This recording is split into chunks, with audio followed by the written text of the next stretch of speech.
So I am here tonight and I am with a very, very beautiful friend, and we have completely and wholeheartedly decided whatever way this conversation goes, we're just leaning back and letting go. So I just have such a lovely feeling that I'm here with you, Fran, tonight. Just to say to everybody that this is Caroline's Corner, and to welcome everybody. And it is, the intention hasn't shifted. The intention is to facilitate conversations with people who genuinely want to find meaning in their life and in life itself, and then to share and just allow the conversation to do what it's going to do, because that's already decided a long time ago. So that's my intention. It's a family affair of Connor and Amy, and they just have my back, and they encourage me, they support me, and I know that my beautiful soulmate John is by my side, yeah, I can hear him going, "Now, Caroline, you do it because you can." Because you can. That was one of his big things, do it because you can. So I'm just so looking forward to talking with my beautiful, beautiful friend, Fran Grace. And I'm not even gonna what I do. I'm just gonna be. So welcome, welcome, welcome. Great to be here with you, Caroline. I hardly know you, in linear worldly time, but wow, just feel you in my heart. You've been there as a presence in my life for what, I think a couple of years now. Yeah. A couple of years now. We met in a Zoom room. I know. What in the world led you to sign up for a class in California online that was in the middle of the night in Ireland? How did you end up there? This is really good, because when I think of it, some nights I do think I nodded, because I think it was starting at 2 a.m. here. So I was thinking of that today, Fran. It was fabulous that when John physically died and left this earth, I was just adamant. I said, please, please guide me. And there was something pushing me outwards. And I was just, it was Brian Wise, beautiful psychiatrist in America, who wrote Many Lives, Many Masters. And as I was reading and listening, I'm going, okay, just trust. I hadn't a clue. I just knew, don't question anything here. This is bigger than you. Just move with it when you can move, when you can get out of the bed, when you can breathe. So I started to look, and this is, wait till you hear what Amy said. This was fascinating, my daughter.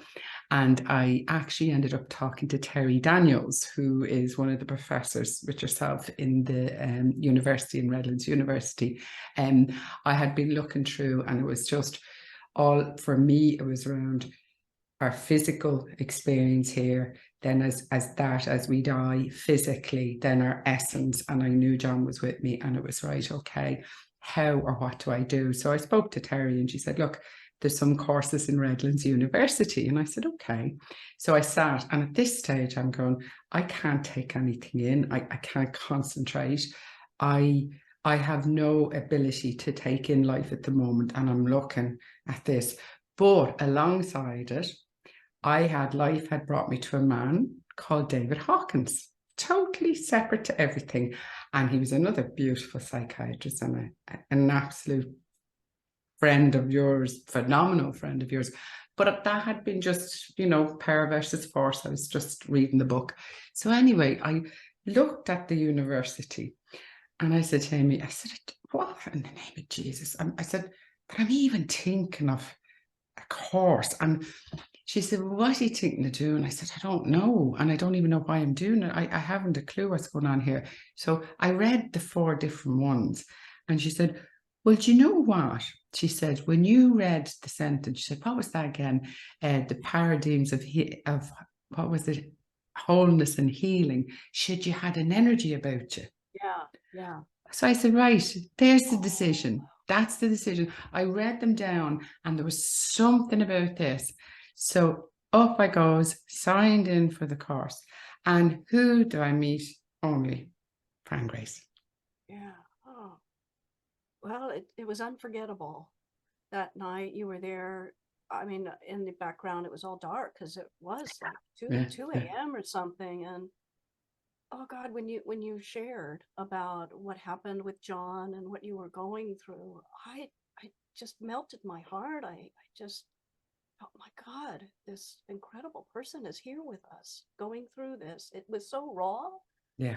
but you know, your heart was so open, and there you were. I think you said something like, well, I don't know, being in groups isn't my, I don't know why I'm here in a group, you know, Yeah. because I mean, Hadn't a clue. how can we be in a group at all, especially with a bunch of people we don't know when we're going through the most ripping suffering experience that, I mean, we can't even put words to it, and there we're just showing up in pieces, you know, Yeah. but you did.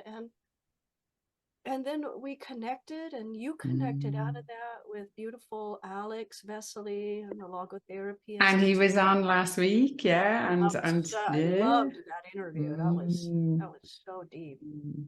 And he's as a mutual friend, he's such a beautiful human being. Totally beautiful. Totally beautiful. And what I didn't realize, and I look at totally say this is nobody told me I was getting a book for the course. And look what arrived. The Power of Love, right? So no one told me in the university, look at the side of it, right?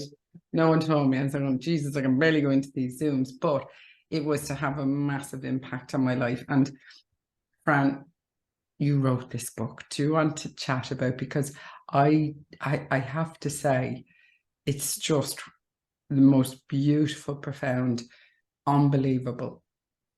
Initially, and the book recently that I continue to read. But The Power of Love was my first introduction. Why or how did that come about? Because it's just so many amazing people that you've spoken to. God, it's really hard to even describe it. I'm Isn't sure, it? like, you've experienced in the different things where you've offered yourself. Somehow it's the pain of the heart, or our deep longing. You know, we're on a search, we're on a journey. I was on a journey. I was coming up out of my 30s. I don't want to go back to my 30s. My relationship was falling apart. I was, you know, seriously alcoholic, you know, Yeah, bottles in my desk drawer at work. I would take a sip of when the students were getting ready yeah, to come in for office appointments. I mean, barely, really barely hanging on. And in that deep void, I guess Viktor Frankl calls it that existential vacuum where, you know, I had had success as a professor, PhD, yeah. tenure, you know, the marks of I'm climbing up the ladder, you know, Mm-hmm. but there was something deep inside that just felt so missing. Like, what's the point of it all? So in that vacuum, then I read Power versus Force by Dr. David Hawkins, who you Mm. just mentioned. And Yeah. then I'm a wholehearted, all-in person. So I I went to him. know. I spent the next years just totally, my life was just any time I could go to one of his seminars or satsangs. Then I moved to be right around the corner with him, and by some ineffable grace, I got to be with him a lot. And so that journey is what opened up this Power of Love book, because you know what? I was a hopeless, lost little soul, lonely in the world. I'd been religious, but that doesn't give us that direct experience of what we're really longing Yeah, to have directly from whatever is the source of our life. yeah. I wanted that, Mm-hmm. not some priest in the robes and some little ritual to do.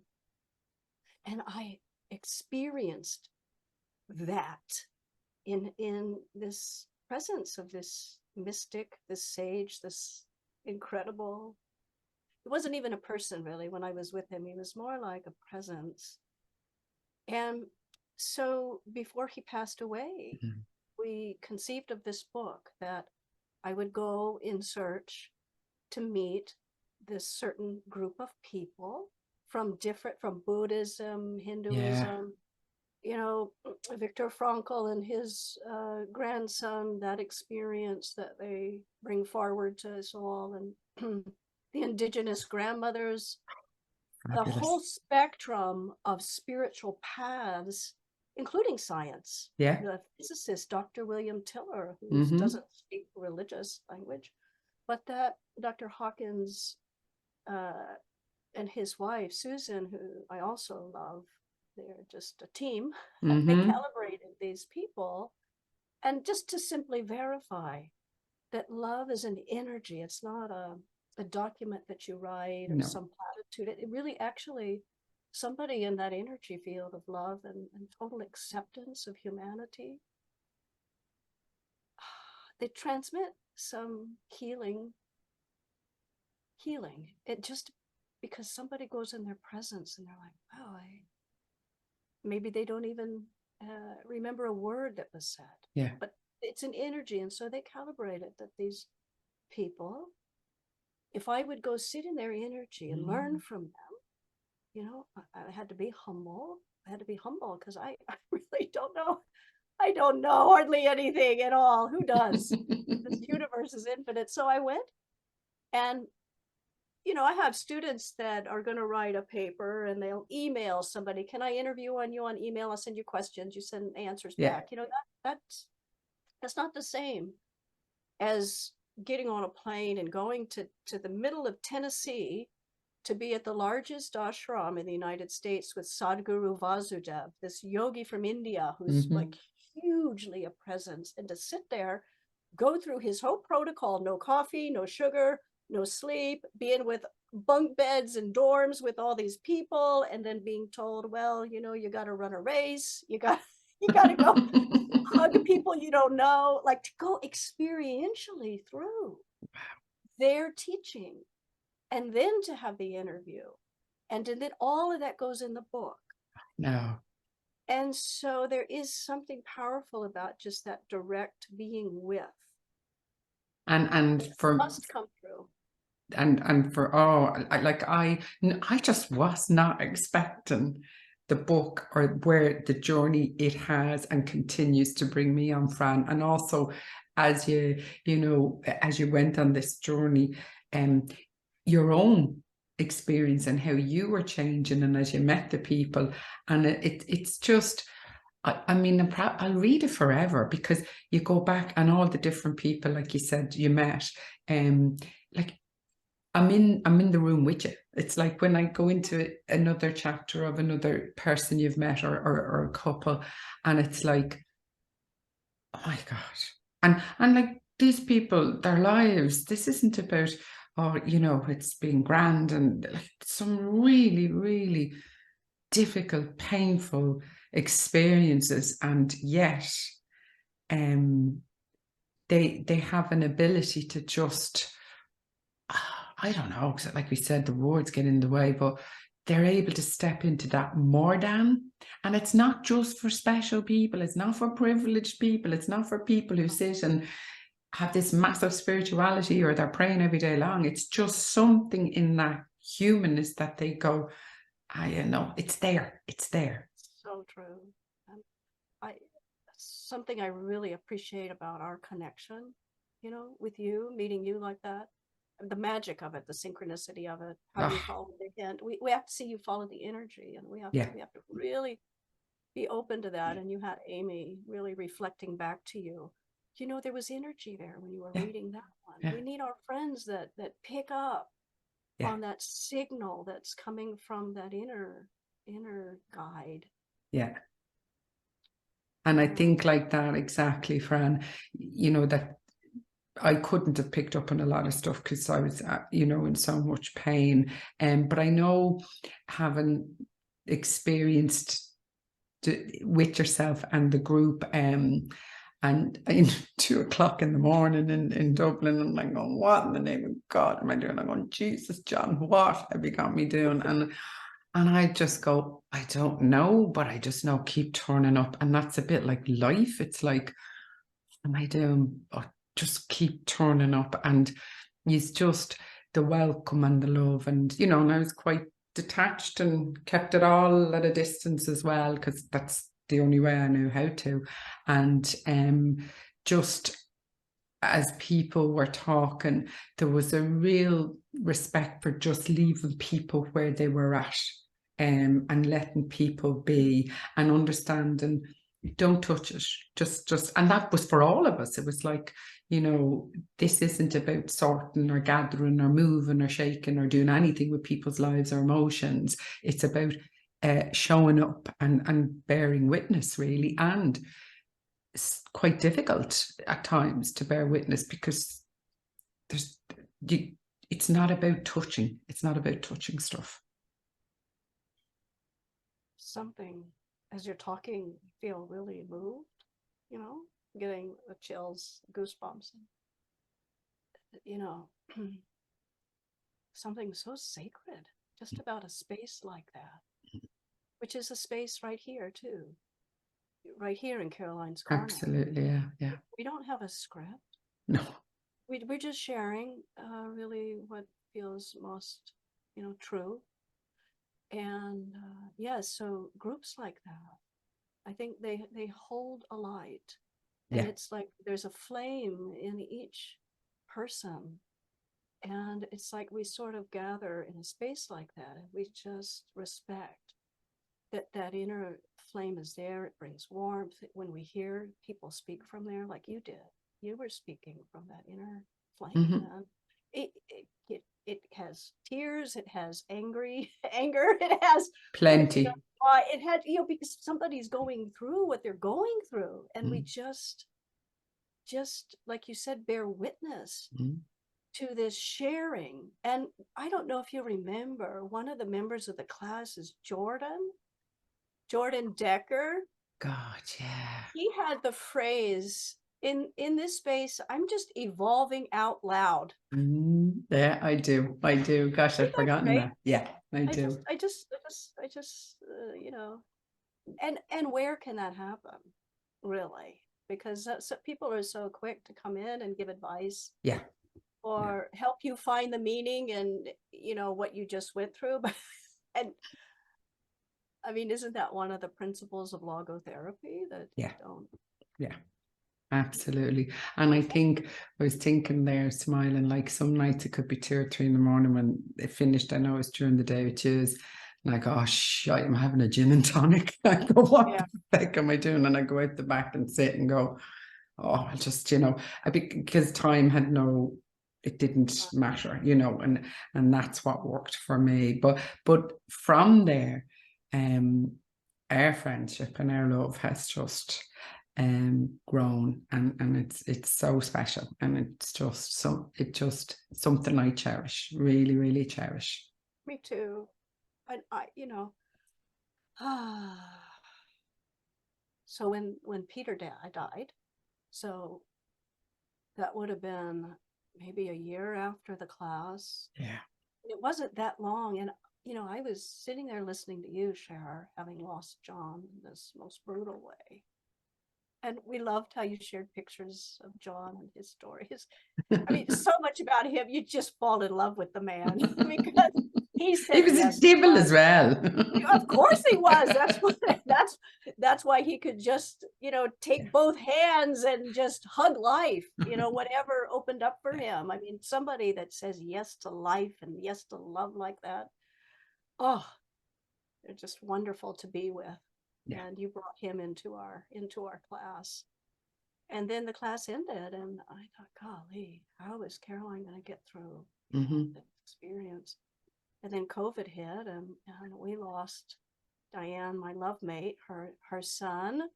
And I don't know when I shared that for you. Probably it was pretty soon after that. And you sent us emails. You didn't say a lot except, I love you. Yeah. And, you know, it's not easy. And just that encouragement from someone who's been there. It was a lifeline. And I wanted to share this rock because, you know, Diane and I, we did do that little ebook called Love is Forever. And just to share, we did that about a year after Peter's passing. just to, because a lot comes up and we don't want to, go on YouTube and share, well, here's what we went. I mean, there's just no way, but No. in our own quiet way, we shared one of the things that Diane was working with her grief, her deep, deep sorrow. I mean, the pain, the tears that she put into the earth when she was putting in his sunflowers from his funeral. That was his favorite flower. Sunflowers. So we got a lot of sunflowers, which is so beautiful, and then the funeral passes and, you're there. Yeah. With the dead flowers on the altar. And so Yeah. what do you do with the seeds? She planted the seeds in the ground, and I would watch her through the window, and, she cried as she did it, but then the seeds came up, and we had sunflowers looking back at us in our window. It's like he's there. Mm-hmm. He didn't go anywhere. The presence of those who pass is always with us. Yeah. And then Diane did this work. She with these stones that she made. I mean, this thing was a huge rock. If you had looked at it, you was like, God, that's like, I'm just going to use that as just on the side of the road. It's no big, but you cut it open. That's what she did. She cut it open. And then each rock on the inside has some unique imprint that no other rock has. Mm-hmm. Kind of like a fingerprint. Each person, each being is so incredibly unique. And she would then work for weeks to make something out of its beautiful imprint and then share it with people. And that was just a way of saying, there's still something beautiful in life that we will see if we look for it. Wow. That takes, that's when there's loss and Peter, and to be able to even consider that, doesn't it? Yeah. It's very, I don't know, you're getting through it the way you're getting through it. And Caroline's Corner is now a space that you're sharing out of what you've been through. Mm-hmm. How's it going? Thank you. I wasn't expecting that question. I love it. Do you know, truthfully, the intention hasn't shifted. I remember talking to Connor and Amy, and then my darling Olivia, she's such a darling, and she's so supportive, and there's some of my friends as well and family, and it just, the idea a year ago it came in, and I'm like, I can barely talk out there, I'm not talking, and then it wouldn't go, and I said, okay, why would I not trust what has got me this far? So John, his essence, life, and slowly myself, and I see the world very different now, very, very different, and I'm clearer around my timeline and the physical part, and just the relationship with John now I have, and how I choose to work on it, and to be in a relationship that I just never had before, but like I thought we survived each other in life, and by Jesus we survived each other at times. And I thought, right, this is the next stage, right? I'm up for it. So I have a knowing that I don't question it. It's not something I really need to talk in depth about. It's just a knowing. And the podcast wouldn't go, and the idea. But what I was really, really clear about, and it hasn't shifted, Fran, its intentions are to have meaningful conversations with people who really genuinely are, their intention is to find meaning in their life and in life itself. It's not a debate, it's not pulling out and apart. This is people's lives, and also it's just going to go where it's going to go, so that feels fine. How is it going, and how do I feel? Oh my God, It's such a blessing. Such beautiful, beautiful conversations. I'm like, I gotta listen to that again. I'm going like, what did Dawn say there? What did Jer say there? What did Sharon say, or Louise? You know, and Alex, it's like it's feeding my soul. That's the truth. And exactly what we're doing here.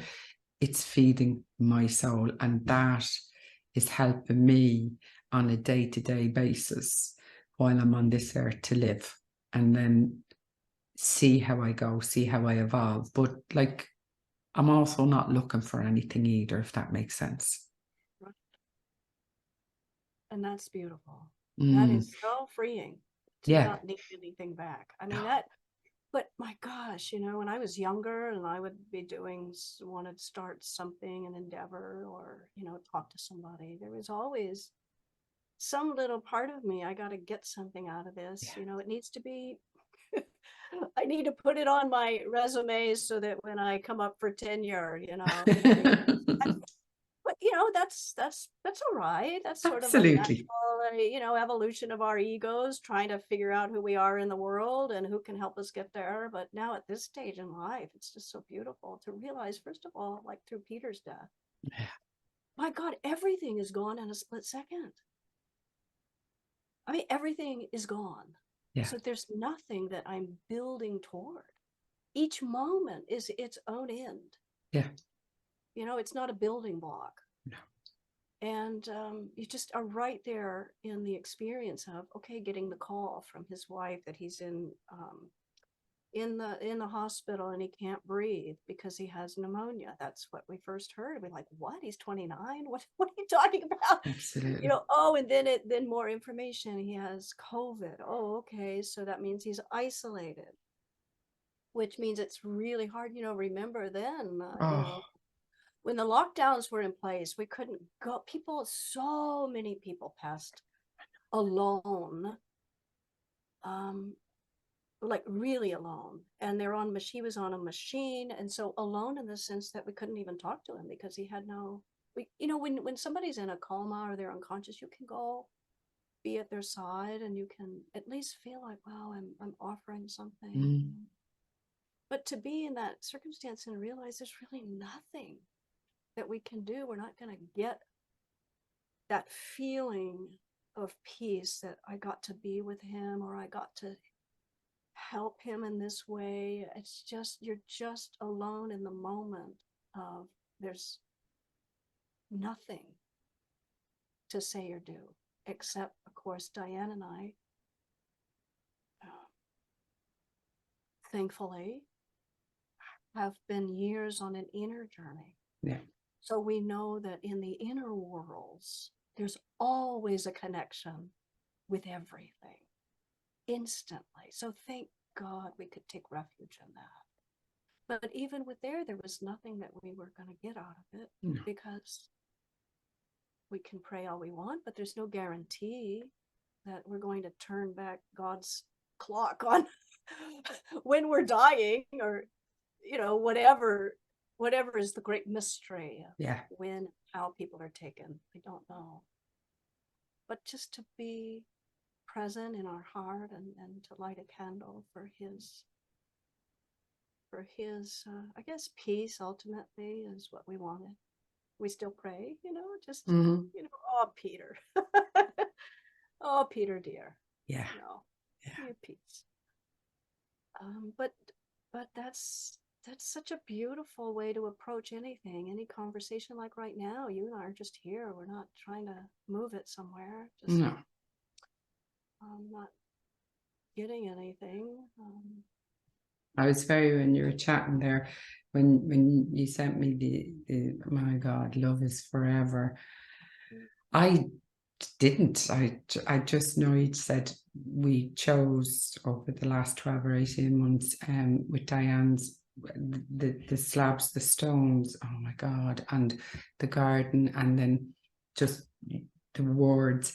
And when the book came, Love is Forever, the night it came and the next morning, I think it's about 100+ pages. And I just read the whole thing, not the whole thing. I just I don't have the words, but I just needed to be part of it, which is I needed to hear and to listen and to see Peter's face and Oh yeah. to see your family and like you said, what got shattered and just and then I put it down for a day or two and I needed to read it again. I felt very privileged, heartbroken where he is, and yet I don't use the word hope. I'm not great around that. I know it's a really good word. I'm a work in progress. It's green shoots, I was saying to Alex, but I felt okay. And it was, I actually shared this with you now, it's coming to me. I knew that Alex somehow, as our conversation came nearer, I thought, actually, Alex is probably the person I'm going to talk to initially about how when John physically left this earth. And I never knew that. I never knew if I was going to ever or say, I just never knew. And I didn't need to know because that's up to life and that's John and life will decide. And I remember sitting going, okay, John, truth, don't know how I feel about this, but I genuinely have chosen to live my life free from fear after experiencing what happened to John. I'm like, no, enough around the fear bit. But I remember sitting and going, what is it with Alex? And I thought something said, go back to the email when that's where your relationship started with Alex. And I sat and then Love is Forever came in because I was quite sick in my stomach. I was like, but I know that feeling. I know that world. I know that horrible shit place. And when your book came in, it affirmed. It was like the timing and everything. And it was like, I thought of Jill, your friend. I thought of yourself, Diane, your family, and Peter. And I just said, okay. And that literally, as I was sitting and you had sent the email and because it came to help me. I know that for sure. Well, yeah, I loved how you started the session with Alex by reading that original email where you shared what you've been through with John. It's so just opens it up, when we share a context of what we've experienced in life and how it's brought us here. I mean, it's just so beautiful. And that's what you and Diane, in your tragedy and loss and pain, that's what I got, what you created. Yeah. It just, I tell you something funny. Go on. God. No, because what happened was I had gone over to the church and they asked me to give like a little sermon. I'm not a preacher or anything, but I am a professor, and we professors, man, we could just go on forever. Oh yeah, give me a pulpit, give me a microphone with I'm ready. Audience. I mean, I've got a lot to say, let me that. And so they said, keep it to 12 minutes. Well, at 12 minutes, and I had the guy behind me who was giving announcements. I said, tie me and give me a poke in the back of my leg when I'm almost about at my 12 minutes. Well, I'd barely gotten started. He was punching me in the face. And I went, oh no, are you serious? So I did go over a little bit there, but then I came back and I was like, God, there's just so, because I was sharing, it was, what do you call it? All Saints Day, where we honor the ancestors in the Christian tradition. It's kind of Halloween, we just feel that connection, the Day of the Dead and Mexican tradition. We feel that the veil is a bit thinner there, and we just feel, culturally we honor, there's an ongoing connection, Yeah. And so I was sharing a little bit about Peter. It had been a year since his passing. And then they had an altar where people had put the photographs of people lost during the year. And not lost.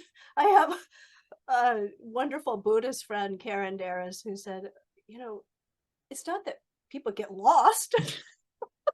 They passed on.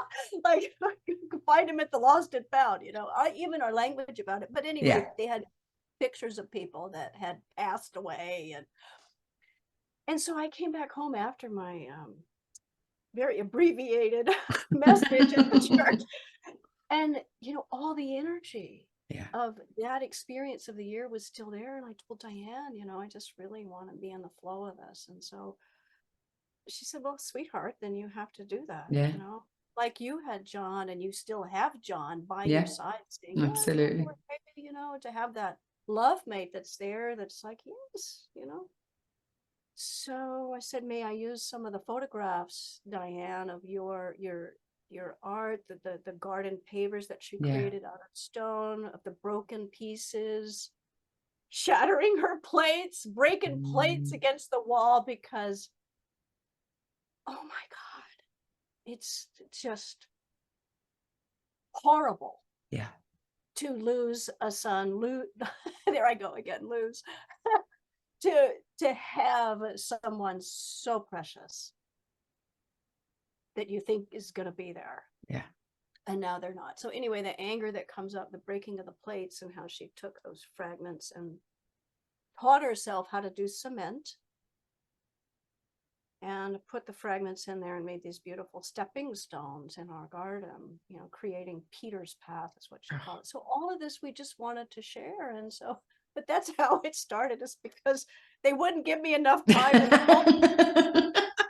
I can imagine it. You have to remember, and as you say, you're a professor. I've been in one of your classes, so I know how you rock.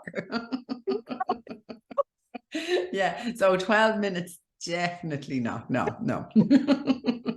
But I mean, it's how you talk about death and how you talk about life and how you talk about, you know, and the pictures and Diane's pictures, and also historically, you know, into all of, you know, we're not the first generation, we won't be, and it's got, you know, it's forever. But how you took in different centuries, like not a lot is new. There's a lot of it has, you know, we just as human beings continue. But I know for me, it's like you said, the word we use, loss, and actually this has just come up again. And I remember when John died, if someone said he died, I said, no, he was murdered. And that, even me saying the word, would traumatize me again, but I couldn't not say it. I said, no, someone took his life. And I remember Connor and Amy, because our trauma would be quite, and we're still doing our best physically. And again, it's not about doing or touching, or, you know, it's like integrating and building a relationship with this part, and sourcing out what we feel may or may not support us in it. And I remember Connor and Amy had said, Ma'am, it's just when you say it traumatizes us. And I said, okay. I said, here's the deal. Don't be around me when I say it. I said, I'm going to explain something to the pair of you about your dad. I said, you have been reared in a house all of your life, where from the day you were born, the word suicide and mental health was part and package. I said, because of my journey through the psychiatric services, and I said, having attempted suicide, I said, your dad and me made a very strong decision. And I said, your father was with me in those really horrible, difficult times, and never got fazed by it, never stepped into the, you know, because the stigma around the word. And I said, I remember saying to Dad, I'm going to talk about this. I don't know how, and you're up against, you know, a massive stigma. So when it came to John's death, initially, it was really, really important for me to say he was murdered, and it traumatized me. It just kept, but I couldn't not. But I remember about a year later, Amy was chatting to me, and she said, I need to thank you, Mum, because then I can choose. For obviously, I can choose who I talk and don't talk to, and I can say my husband has died, or I can choose to say how he physically died. It will be really dependent on why I would. But Amy said to me, do you know what, Mum? I need to thank you. She said, if you hadn't have said Dad was murdered initially, as much as it absolutely traumatized us, that would have went like that. And then in time, it would have been difficult, where she said, now I have a choice. She said, now I have a choice, just like Dad did around you with suicide. And I said, Amy, he took me all of who I was, including all of that. And I said, the same with your dad. It's so, John is so much more, but how he left this earth, it's important that we, you know, say it. Until then, a day comes where we go, okay, I don't, and I can, and I will, but you have a choice. And I remember her thanking me. And it's unbelievable how things that stay in your gut and you know to say, even though they're killing you as you say them. But that I really learned from John's death. And like that, you said, you know, lost, the person isn't the lost, you know, they're physically dead. It's devastating. But I think for me, and again, it's only around the people that want to have these conversations, because it's not, if people don't, they don't. I know I need to be able to talk about death in this way to live. That's exactly right. So you're finding that people don't want to talk about it. Is that right? Well, I don't know, you can tell me, and I mean, you know, from your training as a death doula now, isn't that it? That you're, isn't it a death doula? And again, maybe I've walked around suicide all my life, so you're always on the edge of death, and it's, I don't go looking for it from people, because I understand everybody's at their own place and space and all. But I do tend to lean more with people where we can have a conversation, and even though it's difficult, but we can have a conversation, that I feel it's okay to talk about it. And there's lots of love and lots of humor, but there is the hardcore stuff as well. But yeah, it's none of us are brought up to talk about death, and you know, you're born and death is born with you, but I was never brought up to talk about death in this way. Yeah, me neither. But it's the one thing that all of life has in common. I mean, why? And in my understanding, it's one of the greatest opportunities for our soul. You know, that this inner part of us that is never apart from life is always interwoven in life, because it's living. It's living. I mean, we have a physical body, but then there's this inner being, this whatever the really substance of our life is. It's there, and it's going through something, and you saw it in John's face. And so I often do a meditation of death. You know, I love kind of checking in with myself. What would I be okay if I went this way? Okay. If the body, what about this way? A car wreck or a murder? Or suddenly I'm walking up in the mountains and I have a heart attack. Or you know, I'm yesterday I was doing I do a weekly loving kindness meditation on Zoom, and it just kind of struck me like, oh my gosh, you know, what if I just passed out? You know, what if I, you know, left the body then, or you know. So then in this meditation, I just sort of imagine the different moments and different ways and means, and can I be at peace with that? Because I want to be in a space of presence and awareness of what's happening, you know. So to be comfortable with the fact that everything changes form, everything, every moment, even us in our little conversation here, you know, we're just going breath by breath, and the last breath is already gone. Yeah.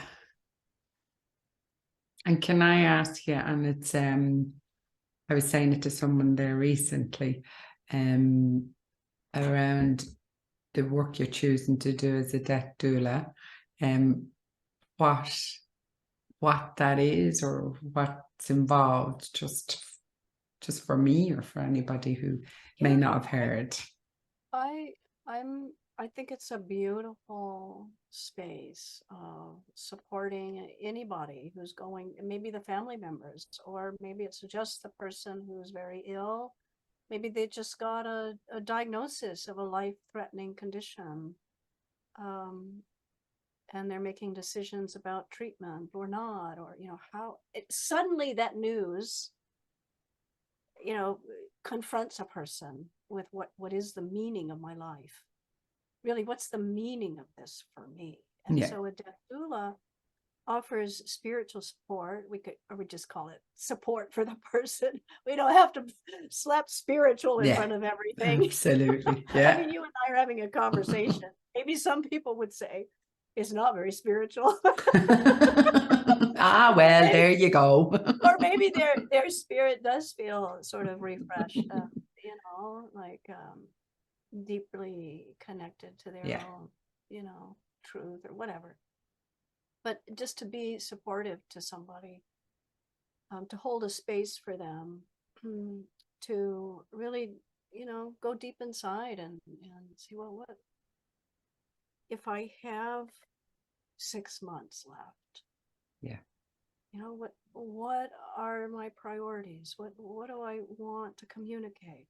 Do I need to have peace with some part of my own life? You know, it's very common for people to think back, or even to be on hospice and sort of scream out in their sleep, "Oh my God, I'm so guilty," or oh, you know, they'll say the name of somebody with a lot of angst, and you just know, you know, there's some kind of wrinkle there of what hasn't been smoothed out for them, and it would be helpful to them if they could do that. So, you know, that's part of it. And then with the actual dying, you know, people who are not able to communicate, you know, we have to learn how to hear their breath. What are they saying about what they would like right now? Do they want their feet touched? Do they want a certain person here? You know, to find ways to communicate that are very subtle, but really listening to the inner truth of that person. And then, of course, all the people around them, because everybody needs support who are going through something like that. Those are just a few of the things. I'm really drawn to this space of the human experience where we are really facing, you know, the end of life, because it opens us to, in every moment we have that choice to choose what's the most meaningful thing for me right now. And do we have the courage to say, how we live is how we die, is one of the kind of axioms. You know, there are people who live a life of fear. They're always afraid of really speaking, and you're not one of them. which is why I don't know what I am. It's always such a joy to be with you. And you had, you know, you've just had that yes to life and to yourself, and people by your side that are cheering you on, you know. Thank you. But a lot of people, they don't have that, and so, but they can still. Yeah, totally. And and I think like that, there's some of the stuff, and I can hear John saying, look, it's not all about me, Caroline, you know, I've been, and I know he would have had a real, he chose to live his life free from fear. He was sitting on the bed one night a few years, I'll never forget it, and he was running a business, and sure, it was all doing its own thing, and he sat beside the bed. I said, what in the name of God are you doing now? He said, I've had enough. He said, Jesus, he said, I'm the bank manager. He said, I've the leasing company. They're all in the bedroom with me. So he said, I'm after sitting at the side of the bed and telling them one by one to get the feck out of the room now. And he said, that's it. Enough is enough. He said, you see this fear shite? He said, that's it. He said, I wasn't into it at the best of times. He said, but I'm choosing to live my life free from fear. And I used to go, oh, okay, right. But he just, it's like, he had a great ability thinking, oh, come here, enough is enough. And for me, I would have had it, but not to the level he did until he physically died, and being there and experiencing just really, really horrific experience of how he left this earth. Even there was also those blessings as time goes by. You can remember and you know them. And I remember going, okay, that's it, enough, John. I'm taking the baton up. I'm living my life free from fear. Don't know what it looks like half the time. It's doing its own thing, and like that, I'm here like that for a period of time. I have a birth date and a death date, and yeah, it's really remembering. It's not about all the other. It's about, okay, can I have the courage to look for meaning in the most devastating places? And you will then, your conversations change, and also then you'll be with different people. And that's part of, I think David Brooks talks about the second mountain, and it's like, it's coming anyway, and it's saying, okay, right, how do I open my heart? And I wouldn't still be good at that, you know what I mean? Because for as much as I live my life free from fear, there's the bit of the heart, it's like, oh God, when you open it, and has it survived? Will it survive? But again, like you said, step into the moment and just say, right, I'll have or take the courage to find something in this. And even when you're on your knees and you're on the floor, or you're just going, what's the point? Something in you goes, okay, let's go to the next breath, and let's go to the next breath. And there's no formula. There's no, like, there is a common universal experience, and you will link in with particular people where more maybe than others. But no, there's no roadmap when somebody dies. One of the stories that about Viktor Frankl, and that really says it was such power after he came. They were liberated from the camps, and he's coming back into Vienna, and there's no one. You hang on that word hope. You hang on. I'm going to see my mother. I'm going to see my love of my life. I'm going to finally get out of this hell, get back home, and there will be somebody. Well, there wasn't for him. And so then that moment of, well, I'm going to end my life. Yeah. I mean, why not? I mean, there's nothing. But then he thought, well, I won't end it until I've written out my manuscript. Yeah. I'll give myself that one more assignment, because I've thought about this, kind of birth this. He called it the unborn child or something. It was his child, really, this manuscript on modal therapy. So he did write that. So that one, I guess I'll do this one thing, and then I'll end my life. Sometimes we just have to take it really, that one thing at a time. That, okay, absolutely. I'll do this, or I'll make this call. Yeah. And then he lived till he was in his 90s, and he wrote 37. I know. And come here, God love Alex. I'm stalking him. I said to him, I said, Alex, I'm going nowhere. Well, he was meant to meet me. That was it. Oh God, how are we doing? Yes. Is there anything else you want to talk about, or we? Oh, I could keep talking to you. I really, really we could smoke a cigar and have a pint of Coors Light or gin and tonic. Yeah. Oh, we God. all need a little zen. I mean, that's what. Yeah, absolutely. Yeah. We need a little chocolate and whatever rocks your boat. Whatever. I mean, my gosh, I'm done with this total ascetic, strip your life of every little pleasure. It's, as long as I know, this cigar isn't going to get me to heaven. I mean, not projecting everything I need onto it. But gosh darn, it's nice to have a few little pops. It is, isn't it? And tell me this, just for anybody. I mean, so from my experience, I just found the course beautiful, absolutely beautiful. And I did not, I mean, it took 10 years, didn't it, to write The Power of Love by the time you met everybody. And I just would like to share with people, you know, it's, you know, I know it's an individual journey, but and I loved that David Hawkins calibrated. So he obviously seen in these people, they had something that brought them up to a place that, for me, Fran, as you shared talking with them, they reminded me of what was in me, or I didn't realize what was in me, but I mean in everybody. And I found the book, The Power of Love. And like I say, I pick it up, I read it, I pick it up, but I absolutely, it's a beautiful, beautiful book. And also your ebook that Diane and yourself, and I'm so conscious of Peter.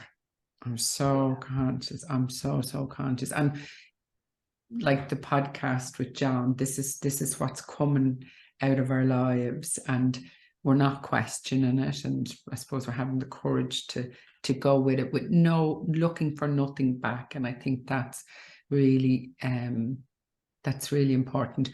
But love is forever as well. And I suppose I just love you. I love you. I do. I love you now. I do, because both, you know, your courage, and then Diane and your courage, and putting these words together in both of these books have had a profound impact on my life. And I'm going to get upset now because it has, and I want you to know that. Oh dear. Now you're gonna make me cry. It's the truth, Fran. It's genuinely the truth. Well,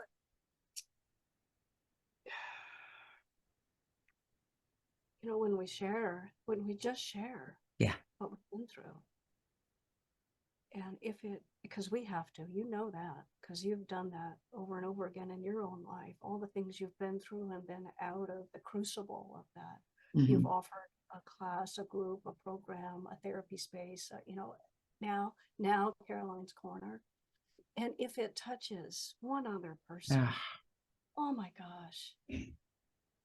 And then, you know, you were in the class, and I'm so glad the class was a space for you. And now you've given Diane and me a space, which there aren't people that give that space, because for whatever reason, you know, they aren't able to. Nope. So I had no idea that when we first met in that online class that I was sharing with you about our son's suffering, and just how even the little jagged emails I would send you, you know, they didn't have to be all put together. No. And yet, you know, you sort of could recognize the pieces all scattered around, like, oh yeah, you know, that's right. You know, you just wrote back little hearts, and you know that you loved us, and you were holding us. And you're clear across the world, and yet the friendship is right. You know, the way we all walk with each other, and we're when we follow, like you did, you know, follow the hints of, I'm going to sign up for that class. We just follow it. It's sort of life giving us a golden thread.